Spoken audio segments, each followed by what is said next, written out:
دوستو، رمضان المبارک کا مقدس مہینہ چل رہا تھا۔ ایک ماں اور بیٹی ایک گھر میں رہا کرتے تھے۔ ایک دن ماں نے اپنی بیٹی سے کہا، آج گھر میں کچھ مہمان آنے والے ہیں، ان کے لیے افطاری تیار کرنی ہے، اس لیے افطاری تیار کرنے میں تم میری مدد کرو۔ لیکن بیٹی نے مدد کرنے سے صاف صاف انکار کر دیا اور کہا، امی جان، اس وقت ٹی وی پر میرا فیورٹ سیریل آ رہا ہے، میں اس کو دیکھوں گی، جب سیریل ختم ہو جائے گا تب میں کچھ کام کروں گی۔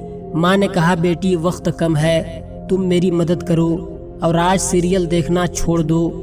لیکن بیٹی نے ماں کی بات نہیں سنی اور ٹی وی دیکھنے کے لیے چلی گئی اور اس کمرے کو اندر سے لاک کر دیا اور ٹی وی دیکھنے میں مشغول ہو گئی۔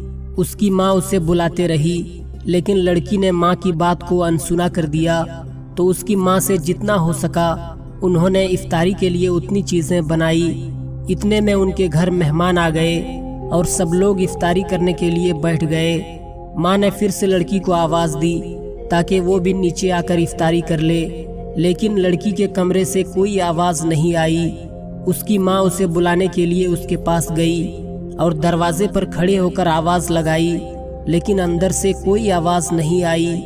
تو اس کی ماں بالکل گھبرا گئی اور سب کو بلایا، سب نے آواز لگائی، لیکن اندر سے کوئی جواب نہیں ملا۔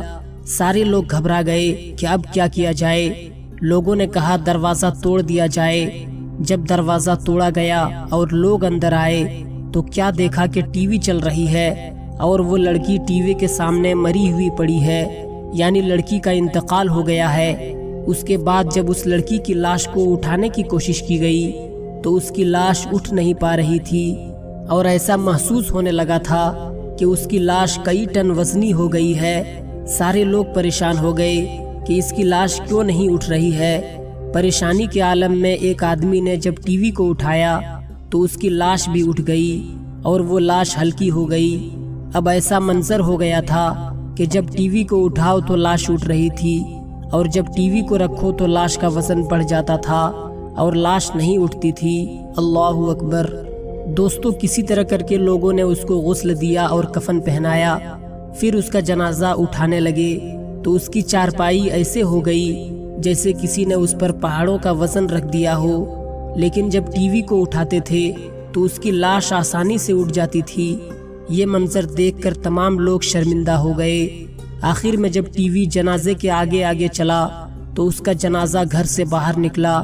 اب اسی حالت میں ٹی وی کے ساتھ اس کی نماز جنازہ پڑھی گئی اور قبرستان لے کر لوگ جانے لگے، اور قبرستان میں لے جانے کے بعد میت کو قبر میں اتارا گیا اور مٹی دے کر لوگ گھر کو واپس آنے لگے۔ تو لوگوں نے کہا کہ اب ٹی وی بھی گھر واپس لے چلو۔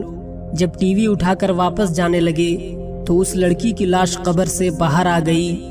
اللہ اکبر، کتنا خوفناک منظر ہوگا۔ پھر ٹی وی کو رکھ کر اس کی لاش کو دوبارہ دفنایا گیا۔ پھر ٹی وی کو گھر لے کر جانے لگے تو پھر قبر نے اس لڑکی کو باہر پھینک دیا۔ آخرکار لوگوں نے ٹی وی کے ساتھ ہی اس لڑکی کو دفن کر دیا اور سارے لوگ گھر چلے آئے۔ اللہ اکبر۔ دوستو، ذرا سوچئے، اب اس لڑکی کے ساتھ قبر میں کیا عذاب ہوگا اور حشر میں کیا عذاب ہوگا۔ لہٰذا گناہوں سے بچنے کی کوشش کرو اور رمضان کے مہینے میں اللہ تعالیٰ کی خوب عبادتیں کرو اور اللہ کے بارگاہ میں اپنے گناہوں سے توبہ کرو، ورنہ مرنے کے بعد بہت برا انجام ہوگا۔ اللہ تعالیٰ ہم تمام مسلمانوں کو نیک عمل کرنے کی توفیق عطا فرمائے۔ آمین ثم آمین۔